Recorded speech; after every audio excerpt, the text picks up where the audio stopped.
So, Coach, yesterday we were told that the quarterback competition is starting to heat up. What are you seeing from them? You know, we, to be fair to whoever's going to be the guy against A&M, we need to get more reps to a couple guys. You know, so we cut down everybody else, and we're letting uh, Vitt and Jensen take all the reps, one or two. Then they just rotate between the first team and the second team, getting a ton more reps, and we need to do that, and that will enable both of those kids to be prepared. You know, when we do make the decision of who's going to start, and you know, I really feel like how both of those kids are progressing, that we can go either way, and we'll be in good shape. They're kind of different the way they manage the game a little bit. Can you kind of talk about that difference between Vitt and Jensen and their presence on the field?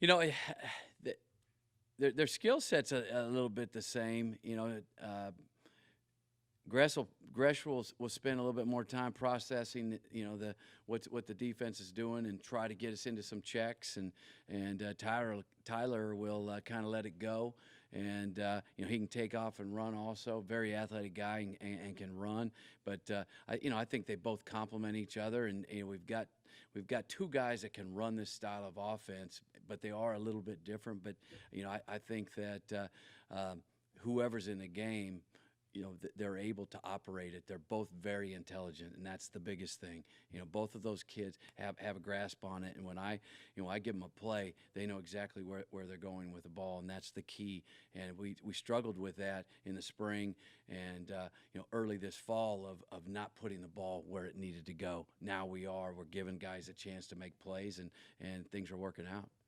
Coach, watching the quarterback group this morning at practice, it appears that everybody in the group is fired up. And so I guess my question is, understanding that old saying of, you know, you're one play away, how do you, as the leader of the quarterbacks, the coach, how do you keep the other guys, you know, taking the mental reps and making sure that they're ready if they're called upon? You just coach them up, and you create relationships in that room. And I want to have a relationship with every one of those kids, and they are all great people. You know, and they treat each other, you know, like gold. And we have a lot of fun in the quarterback room. Also, we have a lot of fun when we're in individual drills. We're working hard, but it has to be fun also, you know, and you know, so when kids are having fun, they just want to be out there. And unfortunately, with the quarterback position, usually only one guy gets to play. They understand that growing up in the position, and you continue to progress. And when you get the opportunity, if you're not where you need to be, when you get the opportunity, you got to take advantage of it. So you stay where you're at when you get the opportunity. And so our kids are awesome, and they're team guys. They're team guys. They get it. We talk to them about it. They get that these two kids are going to get the reps, and the other ones need to continue to work. And when you do get the opportunity, you better be ready to go. Hey, Coach. So now that we know it's down to Gresh and Tyler, just what are the biggest areas of improvement you want to see from those guys going into the A&M game? Well, the thing that I talk to them about is usually we've got 9 really good plays, and the 10th one is a killer.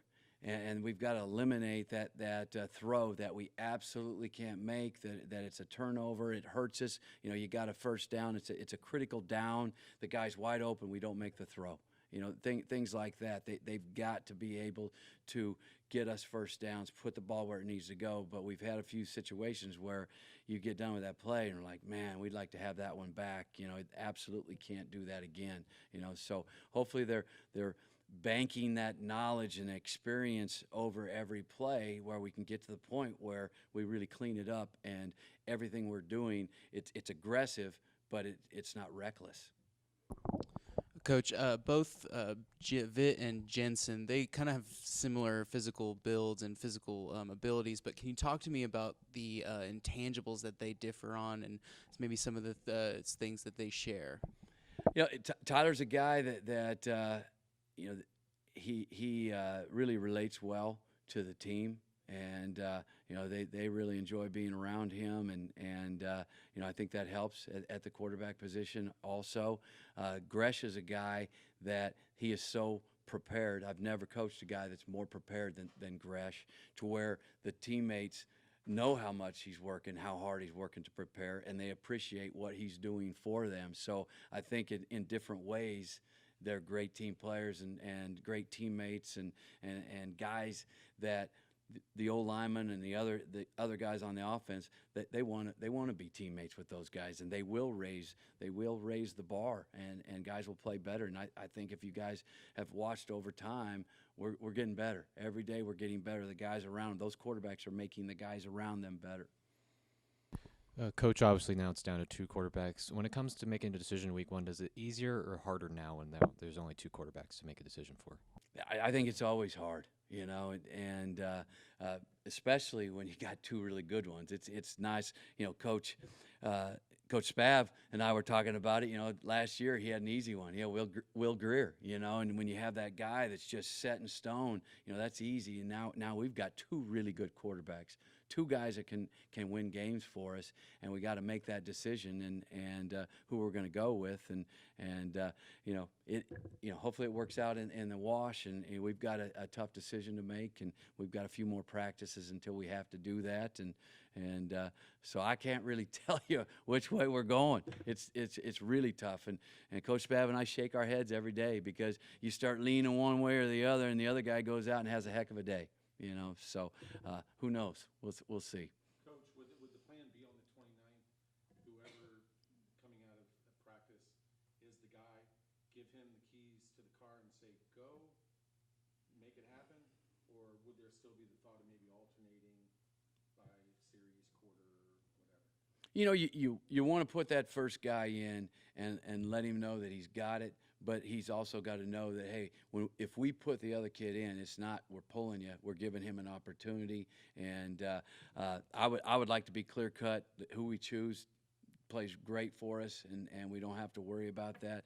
But we're not afraid to play 2 guys, because I think we have 2 quality kids, so 2 quality quarterbacks. So you don't want a quarterback going in there and looking over his shoulder.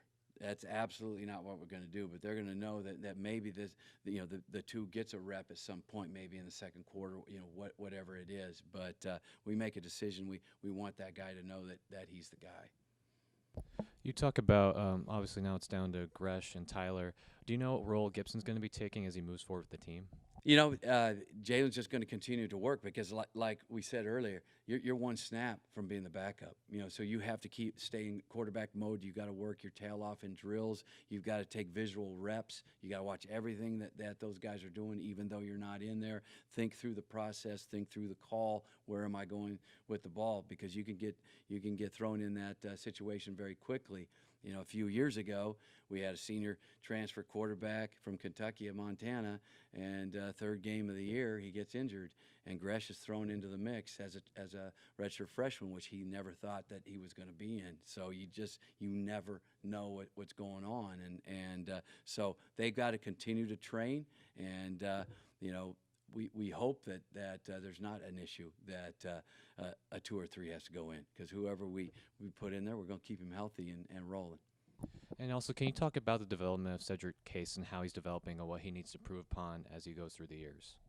Cedric just needs more reps. He's got to get stronger, and I know the amount of balls that we throw in practice is going to be more than probably what he did in high school, and I think he got fatigued a little bit with his arm there for a while. Wasn't throwing the ball like he was coming in, but he's really, really intelligent. He's got that it factor. He's got something to him that you can't coach, and he's back throwing it again. We noticed today that he's back zipping it again, and he just needs reps. He needs more time with this offense, and I think he's going to be a good one.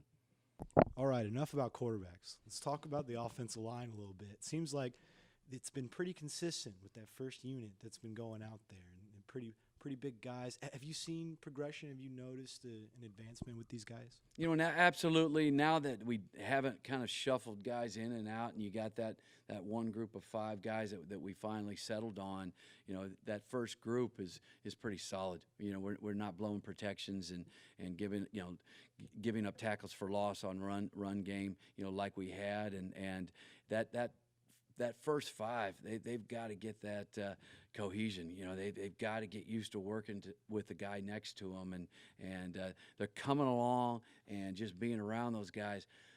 They're getting some confidence. They're getting a little swagger.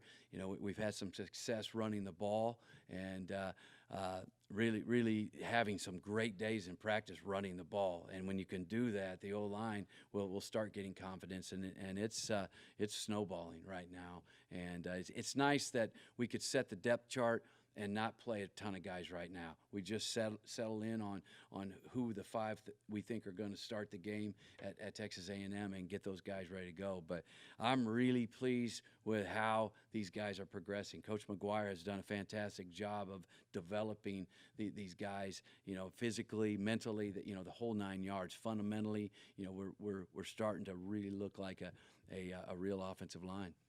You know, at the beginning of fall camp, you were talking about the receivers and how you really wanted them to get their steps down. If it's a 5-step route, don't run 7, stuff like that. Have you noticed it? Have they gotten better at that? Oh, yeah.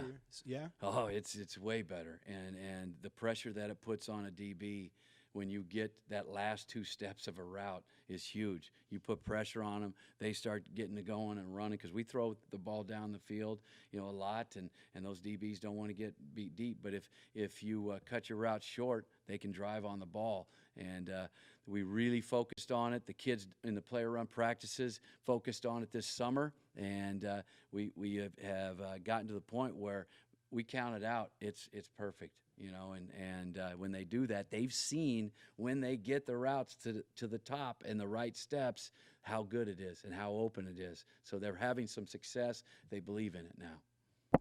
Coach, you guys are about to start the mock game week. What are you still wanting to see from the offense as a whole?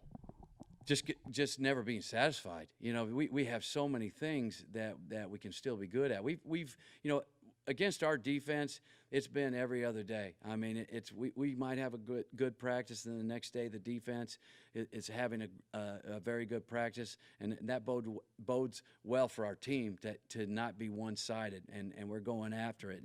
And so when you have a good day, you just can't sit back and go, hey, man, you know, we're going to win 10 games. You know, we've got to keep getting better, because we go in and watch tape, and you see all these things that are self-inflicted that if we didn't do them, we would have had a way better day than we had. And we hold our guys accountable. We're not letting those little things slide, you know, and we might have a great play, and you could just say, hey, it's a great play, but it wasn't perfect. You didn't get enough lift on your inside release, and if you don't do that, that's not going to work in the first game. You know, and your first step, you know, the tackle, you didn't lose ground. How are you going to gain an angle on a D end if you don't lose ground on your first step? And you know, little things like that. And we might have got it blocked. We might have run for 20 yards, but it's still not good enough. And that's where, as a coach, you do these kids a disservice if you just say, hey, we got it. We're going to continue to work and grind and hold them accountable, and we're never going to be good enough, ever. You know, we can win them all, and we're never going to be good enough. Just touching on one more position group here, some of the guys that I saw making plays out there today were the tight end group, with Hunter Hebert to Blake Aragon all the way to Micah Hills. Could you just talk about their progression throughout fall camp? Well, they're coming on. It's a big part of our offense, you know, and you got to have that tight end that can block but also be an effective receiver. And you know, Hunter really started coming on in the spring, and you know, he emerged this fall as a guy that we kind of need to hang our hat on a little bit as a starter. You know, Blake is progressing. We moved him from outside receiver inside. You know, he's got to continue to put weight on. And you know, we would hope he would have been a little bit heavier at this point, but he's not. You know, that hinders him a little bit. But Micah is a kid that when I went and visited him in Colorado Springs, when we were recruiting him, he's 205. Now he's 228. You know, that's what we were hoping Blake would do. And so Micah is coming on. He's powerful. He'll stick his nose in there and block somebody. Hunter will do the same thing. You know, Seth's very a physical blocker also. So I think we've got 4 guys that if they continue to progress, we'll have a nice group there. We've seen on fall camp, especially today, I saw it, there's 7-on-7 drills going on one corner of the end zone, and then back behind the sidelines, offensive line work as a unit, and then it come together as a scrimmage. What do you learn from that sort of organization? Well, you're just getting a lot of stuff done, and those one-on-ones are great for the offensive line and the defensive line, and then with us with Skelly, it's I know sometimes it gets old for the DBs to run the 7-on-7 stuff, but for us it's just continually run a ton of routes and make them look different. And we want to see a bunch of different coverages because we want to continue to work, our progressions and putting the ball where it needs to go. And then we today we did some red zone play where we're just playing it and we're trying to get first downs, and it helps me as a play caller of what we're doing as we progress closer to the goal line. It's harder and harder as you get closer to the goal line to throw it in there, and so Coach Spav has done a great job of giving us all these different situations, and both sides of the ball learn from it. And as a play caller, you are always thinking. Every day when I go to practice, it's like a game. I script it out. It takes a long time to script it out, but I am calling it like I'm going to call it in a game. I'm not just going out there and winging it. So it's been fantastic. Coach, that brings up an interesting thought in my head. Of course, when Coach Spavital was hired and then you were hired, the question was, well, okay, who's going to call plays? What's game day going to look like from play calling? But, sitting here thinking about it, the offensive staff, you guys are kind of new to one another. So it's kind of training camp for you guys as well, getting ready for Texas A&M. How do you feel as you look ahead as far as the offensive coaching staff working together? Well, we've gotten to know each other, and we do a lot of things together. We'll split up in individual groups, and then we'll also get the skill guys with the quarterbacks together, so they can hear my voice. I don't like always just being with the quarterbacks. I'd like to have the group sometimes, so I can start establishing relationships with those guys too. So then when I'm on the field, I can visit with them, and they don't look at me like, who is this guy? And Coach Spavital and I have a lot of conversations when we get done with those special situations about he's trying to get to know me as a play caller. I'm getting to know him. What we talk about every scenario when we get done. Should we call the timeout there? Did you want to keep rolling there? What do we need to do? And so you can't just show up on, the first game of the year and that stuff just happens. You have to practice it, and every day there might be a situation where, boy, if we had that back, we would have done this. So hopefully that helps us minimize mistakes, errors on our part, of game management, so again, I've become a better coach having those situations every single day, and I know Coach Spavital now is he's the head coach, and now he's got to make those decisions where, what are we going to do? Are we going to kick a field goal? Are we going to punt? You're going to let us go for it on fourth down? All those things. So it's been good for all of us.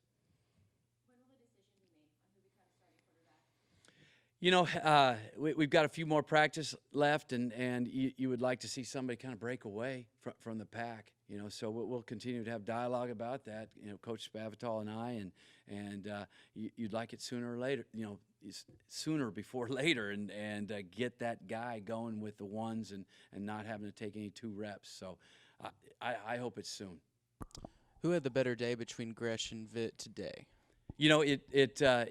I think Tyler Price started out a little better, and Gresh finished pretty good, So again, it's like you walk off shaking your head every single day. So I think we got 2 pretty good cues.